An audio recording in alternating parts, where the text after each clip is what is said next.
토트넘 핫스퍼의 프리시즌 윤곽이 나왔다. 5일, 현지 시간, 영국 언론 디 애슬레틱 UK는 잉글리시 프리미어리그, EPL, 각 팀의 프리시즌 일정을 취합해 보도했다. 이 안에는 토트넘의 일정 역시 포함돼 있었다.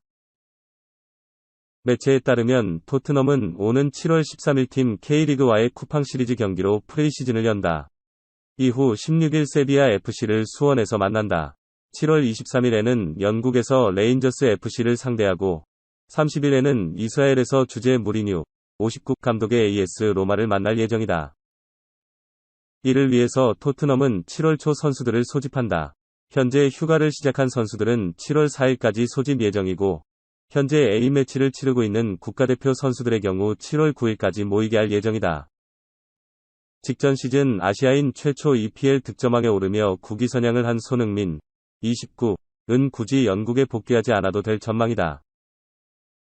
손흥민은 오는 14일 이집트전까지 대표팀 일정을 소화한다. 늦어도 16일부터는 휴가를 부여받을 수 있을 전망이다. 거의 매번 한국에서 휴가를 보냈던 손흥민이기에 올 시즌은 역시 다르지 않을 전망이다. 3주 남짓한 기간에 굳이 영국을 들렀다 올 이유가 없다. 별다른 이유가 없다면 A매치 이후 국내에서 휴식을 취하다 입국한 토트넘과 프리시즌을 시작할 확률이 높아 보인다. 윤곽이 드러난 토트넘 핫스퍼 프리시즌 일정, 일시 상대 장소 순. 5일 영국 언론 디 애슬레틱 UK 보도. 현지 시간 기준 7월 4일 비국가대표 선수들 소집일.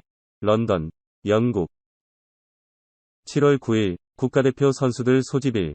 런던, 영국 7월 13일 팀 K리그 서울 월드컵 경기장 서울, 대한민국 7월 16일 세비야 FC 수원 월드컵 경기장 수원, 대한민국 7월 23일 레인저스 FC 아이브룩스 스타디움 글래스고, 영국 7월 30일 AS 로마 세미 오퍼 스타디움 하이파, 이스라엘 아스널이 가브리엘 제주스, 맨체스터 시티, 영입에 총력을 다한다. 영국 매체 더 선은 4일, 현지 시간, 아스널이 제주스를 영입하기 위해 주급 20만 파운드, 약 3억 원을 제안할 예정이다라고 전했다. 제주스는 라힘 스털링과 함께 오랫동안 맨시티의 최전방을 책임졌다. 그러나 골 결정력이 문제로 지적됐다. 2021-2022 시즌 잉글리시 프리미어리그, EPL, 28경기에 나섰지만 8골 8도움을 올리는 데에 그쳤다. 설상가상으로 엘링 홀란이 합류하게 되면서 제주스의 자리는 더욱 좁아지게 됐다. 제주스와 맨시티의 계약 기간은 2023년까지다. 현금화를 위해선 오는 여름 이적 시장을 통해 매각하는 것이 낫다. 더 선은 펩 과르디올라 감독이 제주스를 좋아하지만 제주스가 떠나길 원한다면 그를 방해하지 않을 것이다라며 이적 가능성은 충분히 열려있다고 설명했다. 유력한 행선지는 아스널이다. 아스널은 피에르 에메릭 오바메양, 바르셀로나의 빈자리를 메우기 위해 노력 중인데 제주스를 대체자로 낙점했다. 아스널이 유럽 축구연맹, 우에파, 챔피언스리그에 나가지 못하는 게 흠이지만 제주스 입장에선 충분히 주전으로 뛸 수 있는 팀이다. 더 선은 현재 제주스의 주급은 11만 파운드, 약 1억 7천만 원, 다. 아스널은 2배에 가까운 20만 파운드를 제안했다. 스페인과 이탈리아 클럽들도 관심을 보이고 있지만 아스널이 가장 나은 조건을 제시했다라고 언급했다.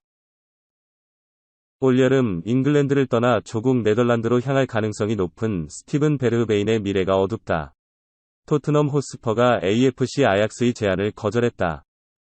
지난 4일 한국 시간 영국 매체 데일리 미러는 아약스가 베르흐베인의 영입을 위해 1,700만 파운드, 약 265억 원을 제안했으나 토트넘이 이를 거절했다.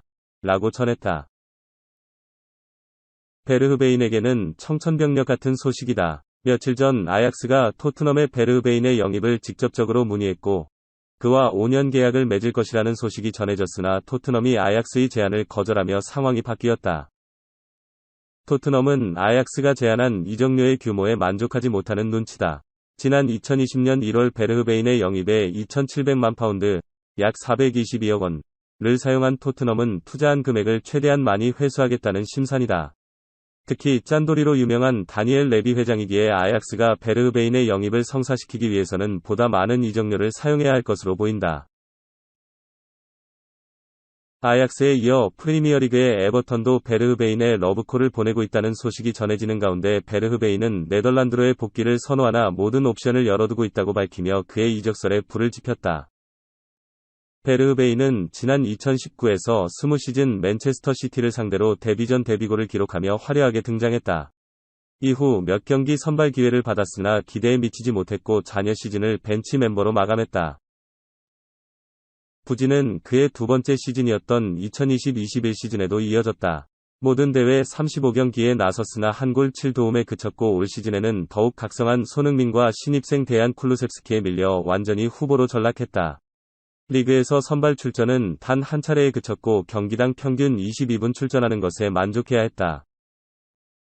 다음 시즌을 앞두고 이반 페리시치가 팀에 합류하며 입지가 더욱 좁아진 베르흐베인은 2022 카타르 월드컵 출전을 위해 이번 여름 토트넘을 떠날 예정이다. 잉글랜드 프로축구 토트넘 호스퍼가 아틀레티코 마드리드, 스페인에서 활약 중인 야닉 카라스코, 28 영입을 추진한다. 때마침 보강이 필요한 포지션인 오른쪽 윙백으로 활용할 수 있는 데다 안토니오 콘테, 52 이탈리아 감독의 전술에 완벽하게 어울린다는 분석이 나오고 있어 현지에서는 가능성을 크게 보고 있다. 스페인 매체 피차에스는 4일 한국 시간 토트넘이 카라스코를 영입하는 데 상당한 관심을 갖고 있고 이 밖에 뉴캐슬 유나이티드와 아스톤 빌라, 이상 잉글랜드, 그리고 몇몇 구단이 러브콜을 보내는 중이라고 소식을 전했다. 보도에 따르면 카라스코는 이번 여름 이적시장 때 떠날 마음이 있다. 아직 계약 기간이 2년이나 남은 것은 물론 주축 멤버로 뛰고 있지만 여러 구단의 러브콜이 쏟아지는 가운데 프리미어리그 무대에서 도전해보겠다는 계획이다. 당초 아틀레티코 마드리드는 이적 허용 금액, 바이아웃, 인 6천만 유로, 약 805억 원을 원했지만 선수 본인이 떠나길 원하는 데다 수익 창출을 위해서 5천만 유로, 약 670억 원 수준이면 협상할 의향이 있는 상태다. 이에 토트넘을 비롯해 다수 구단이 영입에 나서려는 것이다. 토트넘과 카라스코 이적설은 이번이 처음이 아니다. 이미 지난 1월에도 연결됐었다. 다만 당시엔 이적이 구체화되지 않았고 카라스코 역시 잔류를 원했다. 그러나 시즌이 끝난 후 기류는 바뀌면서 토트넘과 강력하게 연결되고 있는 상황이다. 피차에스는 카라스코는 토트넘에 완벽하게 어울린다. 콘테 감독의 전술에서 다양하게 활용 가능하다고 덧붙였다. 실제 카라스코는 좌우 측면 윙어와 윙백 어디서든 뛸 수 있는 다재다능한 자원이다. 다만 현재 에메르송 로얄 23과 맷 도어티 30 모두 콘테 감독의 신임을 얻지 못하고 있는 만큼 토트넘행이 성사된다면 오른쪽 윙백 주전 자리를 차지할 가능성이 크다.